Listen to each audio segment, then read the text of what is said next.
नमस्कार दोस्तों। तो आज की वीडियो में हम लोग आपने देख ही लिया होगा कि एफएल इंडिया के बारे में बात करने वाले हैं। तो एफएल इंडिया बीएसई और एनएसई दोनों पे ट्रेड करती है और एफएल इंडिया ये बिज़नेस शुरू हुआ था 2006 में और इसकी लिस्टिंग हुई थी 8 अगस्त 2019 में।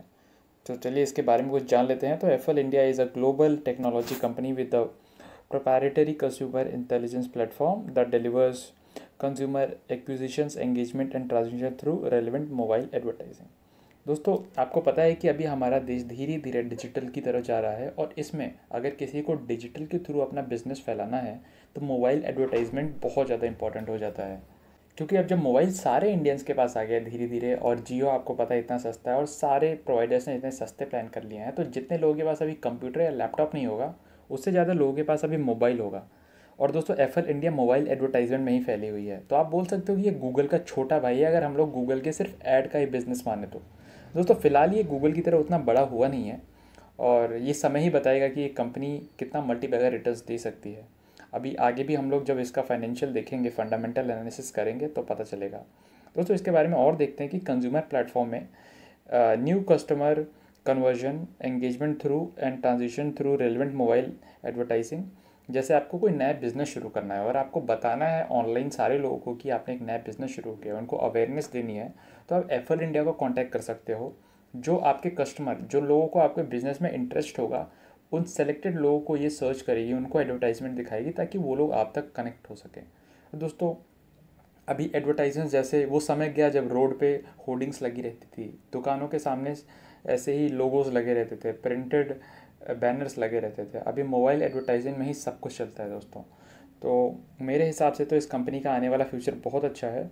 चलिए इसका थोड़ा फंडामेंटल देख लेते। तो दोस्तों ये कंपनी फ़िलहाल 3,801 रुपये में ट्रेड हुई थी और आज का इसने मैक्स से ही शुरू हुई थी 3,800 में। अगर एक साल का चार्ट देखा जाए तो ये कंपनी फरवरी 2020 में लिस्ट हुई थी। उसके बाद से इसमें खरीदे गए थे शेयर, बट कोविड के कारण इसमें गिरावट हो गई थी और ये कंपनी 1,000 तक पहुंच गई थी। उसके बाद से जब से रिकवर होना शुरू लगा अपना इकोनॉमी, तो ये फ़िलहाल 3,800 पे ट्रेंड होती है। दोस्तों देखिए, जब से ये लिस्ट हुई है तब से इसने 116% रिटर्न दिए हैं। अगर इंटेंसिक वैल्यू देखी जाए तो current value is more than intrinsic value. Returns versus FD भी इसका अच्छा है। Entry point is a good time to consider this stock is not in overbought zone. और इस कंपनी के फ़िलहाल कोई रेड फ्लैग नहीं है। अगर हम लोग फोरकास्ट और रेटिंग देखें तो हमारे एनालिस्ट ने 100% बताया कि इसमें आप इन्वेस्ट कर सकते हो। दोस्तों अगर कंपनी की प्रोफाइल देखी जाए तो FL India is a provider for marketing consulting services. The company operates through consumer intelligence. इसका मतलब ये कंपनी डेटा कलेक्ट करती है या फिर डेटा खरीदती है और पता चलता है कि ये कस्टमर मान लीजिए इसमें इंटरेस्टेड है। जैसे कि आपने अमेज़ॉन पे देखा होगा कि आप मान लीजिए कोई किताब देख रहे हैं, बाद में आप कोई एप्लीकेशन चलाते हैं तो आप देखते हैं कि उस एप्लीकेशन का एडवर्टाइजमेंट उधर दिखता है। तो दोस्तों ये एडवर्टाइजमेंट ही है, ये बिज़नेस इंटेलिजेंस है। और ऐसी एफएल जैसी ही कंपनियाँ ये एडवर्टाइजमेंट चलाती हैं। जो भी उनको मान लीजिए अमेज़ॉन ने एफएल को पैसे दिए कि आप इसका एडवर्टाइजमेंट दिखाइए ताकि इस बुक का परचेज़ हमारी वेबसाइट से हो। तो दोस्तों इसी के थ्रू ये लोग इसका कारोबार करते हैं, उस कंपनी को उसी प्रॉफिट में से कुछ मिलता है। दोस्तों अगर इनकी पीयर्स कंपनियां देखें तो वो सब इतनी वेल एस्टेब्लिश नहीं है जितना एफएल फ़िलहाल फैला है। और एक इसके मेन कंपटीटर में वर्टोस एडवर्टाइजिंग भी आती है। अगर हम लोग एफएल का देखें तो इसका रेवेन्यू साल प्रति साल बढ़ता जा रहा है और प्रॉफिट देख सकते हैं। मान लीजिए ये 2020 में लिस्ट हुई, उस समय का प्रॉफिट इसने 65.52 दिखाया है, मगर लिस्टिंग से पहले भी ये कंपनी प्रॉफिट में हुई है। ऐसा नहीं है कि अपना लॉस दिखाती गई और उसको प्रॉफिट के लिए पैसे चाहिए तो उसने शेयर मार्केट पे लिस्ट कर लिया, ऐसा कोई प्रॉब्लम नहीं है यहाँ पे। दोस्तों मगर यहाँ प्रमोटर की होल्डिंग देखें तो डिक्रीज़ हुई है यहाँ 6 महीनों में 4.57%। और यहाँ शेयर गिरवी बहुत कम है, लो प्लेज्ड। और अगर म्यूचुअल फंड होल्डिंग देखें तो यहाँ 1.68% डिक्रीज़ हुआ है। अगर और देखें तो दोस्तों यहाँ प्रमोटर 63.80% शेयर होल्ड करते हैं, mutual fund 7.20, domestic institutional holding से 7.62 और फॉरेन इंस्टीट्यूशनल होल्डिंग से इसकी 14.85। दोस्तों अगर क्वार्टरली चेक करें तो आप देख सकते हैं कि सितंबर 2019 से दिसंबर 2020 तक इसकी म्यूचुअल फंड होल्डिंग कम हुई है।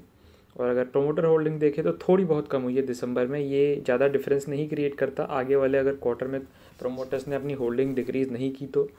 और अगर हम लोग डोमेस्टिक की देखें तो देखिए दोस्तों, यहाँ दिसंबर में बिकवाली की गई है डोमेस्टिक इंस्टीट्यूशनल होल्डिंग्स द्वारा भी, और फॉरेन इंस्टीट्यूशनल इन्वेस्टर्स ने इस कंपनी में बहुत ज़्यादा खरीदारी की है। इसका मतलब उनको पता है कि इस कंपनी का फ्यूचर कैसा है। तो दोस्तों इस कंपनी का मेनली बिज़नेस यही है कि अगर आपको अपने किसी प्रोडक्ट का एडवर्टाइजिंग करनी है या फिर अगर आपको अपना बिज़नेस ऑनलाइन में भी आगे बढ़वाना है तो आप इस कंपनी को कांटेक्ट कर सकते हैं और ये कंपनी आपको मदद करेगी सर्टेन रेवेन्यू लेके, सर्टेन प्रॉफिट लेके। तो दोस्तों अगर जैसे हम ये कम्युनिकेशन सर्विसेज में काम करती है फ़िलहाल, और आने वाले समय में जैसे हम लोग देख ही रहे हैं कि सब कुछ धीरे धीरे डिजिटल पे फैल रहा है, तो इस कंपनी का फ्यूचर मेरे को तो बहुत अच्छा लगता है। अगर आपको इस कंपनी में इन्वेस्ट करना है तो आप SIP के थ्रू धीरे धीरे इन्वेस्ट करना देख सकते हैं। कुछ क्वार्टर रुकिए और तब आप देख सकते हैं कि इस कंपनी के क्वार्टरली रिजल्ट मॉनिटर कर सकते हैं कि कंपनी कहाँ जा रही है, और धीरे धीरे SIP में आप इसे बटोर सकते हैं। और ये कंपनी पक्का आपको फ्यूचर में मल्टी बैगर रिटर्न्स देने वाली है। दोस्तों अगर हम लोग इसके फेस वैल्यू पे देखें तो फ़िलहाल 10 का फेस वैल्यू है। इसका मतलब अगर कंपनी स्प्लिट भी हुई तो मान लीजिए अगर ये 10 से 1 पे स्प्लिट हुई तो आपको 1 शेयर के बदले 10 शेयर मिलेगा। तो दोस्तों अगर फेस वैल्यू के टर्म में बहुत सारे लोग होते हैं जो फेस वैल्यू भी देख के कंपनी लेते हैं, तो ये कंपनी एकदम सही समय पे आपको मिल सकती है। अगर फिलहाल अभी ये ज़्यादा टूटी नहीं है, और अगर आप इसका ROE देखें तो 43.5 जो बहुत ज़्यादा है, और रिटर्न और कैपिटल एम्प्लॉयड ROCE भी 14.7 है। तो दोस्तों ये कंपनी मेरे हिसाब से अभी थोड़ी महंगी है, और अगर आपको गिरावट में मिले तो इसको पक्का बटोरिए। तो चलिए दोस्तों इसके साथ वीडियो ख़त्म करते हैं। नमस्कार।